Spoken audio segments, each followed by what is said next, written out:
So let's go now with Allan. Hi, my French students. Hello from France. Currently in my final year of studies, and I've been practicing 3D for about 3 years now.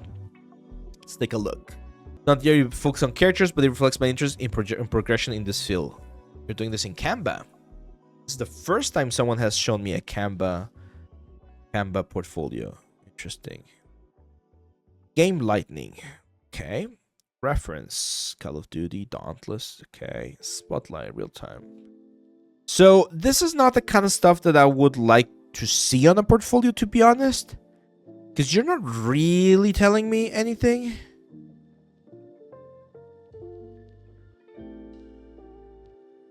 Like this looks a little bit more like a presentation that you would do for a class.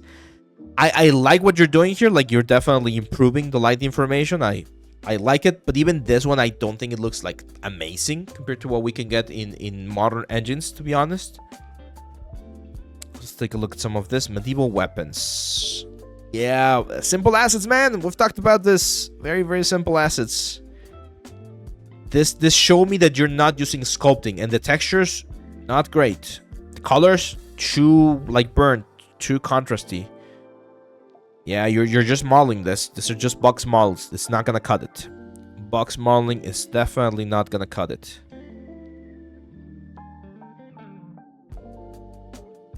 Oh man, see, I hate to be that guy. This guy, I really hate this, guys. I'm gonna do it, and I know this is gonna hurt my reputation a little bit because I'm gonna look like a dick right now. I know I'm gonna look like a dick right now, but I really wanna showcase, or I really wanna make sure you guys understand. Not only you, my friend, that I'm reviewing the portfolio, but everyone else. I want you guys to understand why this is not gonna cut it. Okay? 1 second here. Wait. The thing is, I was working on some renders for the new course, and I don't want you guys to see them just yet. So. So we worked on this. I have a video, a full series actually. If you go again to YouTube and you look Abe Leal 3D shield, I got 3 videos or 2 videos: modeling of this shield, texturing of the shield without using any sculpting, and then recently on the last live stream I show you how I textured this shield. You can follow along. You can do this. Like, you can do this exact same shield that I'm showing right now. This is the level that a studio is expecting you to have if you want to work in the industry right now. And there's no excuse. There's no excuse for you to be doing this because, as I just mentioned, the information is out there for free. You didn't even need to go to school. You just need to use the tools properly, learn the proper workflows, and apply them in the best possible way to get a really nice looking shield. So this is the shield that I did. It took me probably like 4 or 5 hours to do as a full piece. And this is the kind of stuff that you need to have. That's why I'm saying, and I feel horrible as again like a big douche right now, saying this thing right here does not look like the shield that I just showed you, and therefore this is not gonna work. This is not gonna cut it, man. Okay, these shields right here are not gonna cut them. The weapons right here are not gonna cut them. This crystal right here are not gonna cut it, right? Like, this is not something that's gonna allow you to be able to enter into a studio production because these things are not properly optimized. Kind of looks like serial measure as well. The sculpting looks, again, very, very simple. Here, let's do this real quick. I want to help you as much as possible. I want to help you guys as much as possible because I know how competitive this industry is. But there is a requirement from you guys. I do need you guys to be more self-critical. I need you to be able to say, yeah, this does not look good. So if we take a look at this crystal right here, it's boxy, right? Like, it's a box crystal, but it looks lumpy. It looks soft. It looks like I don't know, like it's made out of Play-Doh, right? If you are going to be doing something like this, you probably want to use like the knife curve, and you're going to be doing, let's make polymesh 3D, and let's Dynamesh, there you go. So what you want to do is you are going to be cutting this thing and creating something that looks a lot more interesting, right? Keep the sharp angles. You don't want to have like this very sort of like boring crystal effect where the elements are not like super clean, right? So look at that. How long was that?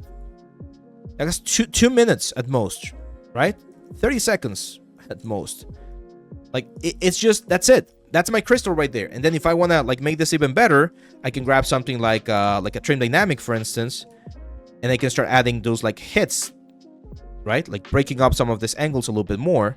And then I'm going to use this or flatten edge protect to clean that a little bit more. We've talked about this. Again, all of this information is out there. That's why I'm saying you guys need to be more ambitious. You guys need to be less comfortable. You need to be like, I know my stuff doesn't look great. What do I need to make this look better? Look for more resources. Learn. Share this with other people.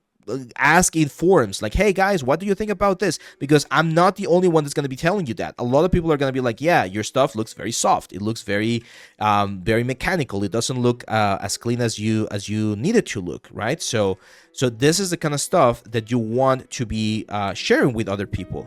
Maybe, for instance, you want to add like, I don't know, like a hit here on the crystal, like a big hit, and then again we use our edge protect there to really clean that like hit and make it a little bit more interesting, like a little cape or something.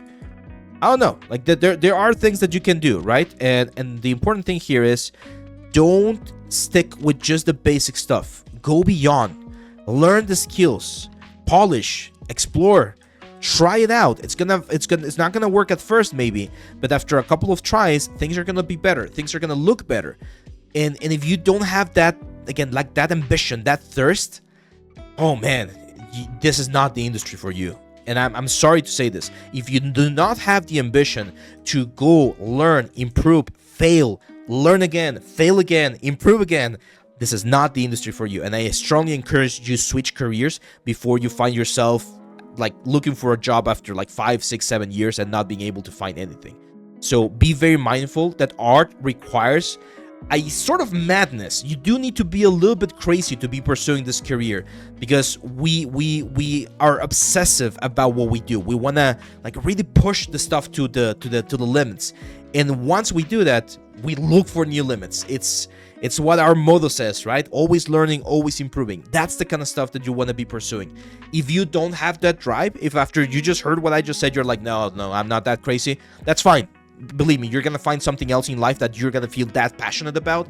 But if you don't have that passion, this is not the career for you. Okay, so that's what I'm gonna ask you, my friend. And I'm sorry that I'm being very mean, but I want you to really look for that passion and be very self-critical and understand that these things that I'm seeing right now are not up to the level that you might expect to see in a production, right? Everything's very blocky. You need to learn ZBrush. You need to learn how to do proper retopology. You need to learn how to do storytelling with your textures.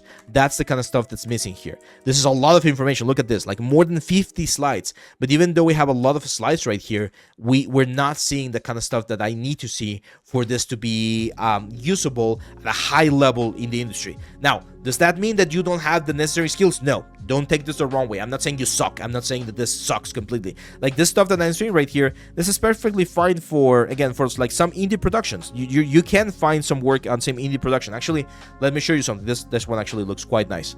Let me show you something, guys. Give me 1 second. Give me 1 second here.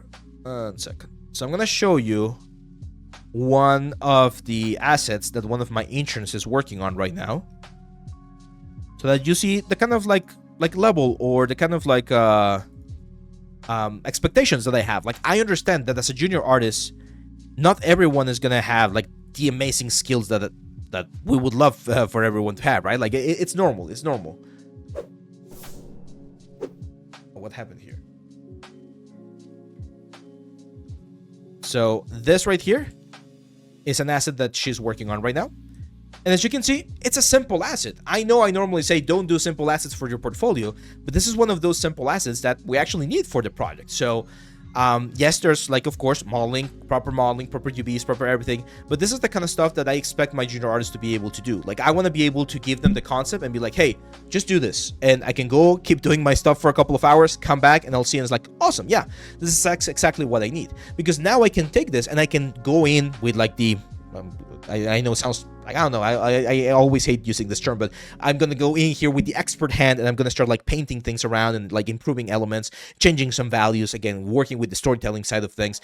But this for me is more than enough for what I'm expecting from a junior artist, right? So again, that's why I'm saying here in your case, my friend, I understand that you have this current level. It's a good level, but I want you to push it further. So one of the things that I would recommend is take some of the stuff that I mentioned that was like way too low, improve it, and then go to the next level to keep pushing this stuff right here. This like this game models. Yeah, that will be another advice for you, Alan. Just do an art station, clean it up, do an art station, prepare everything properly, because yeah, using Canva it's not ideal.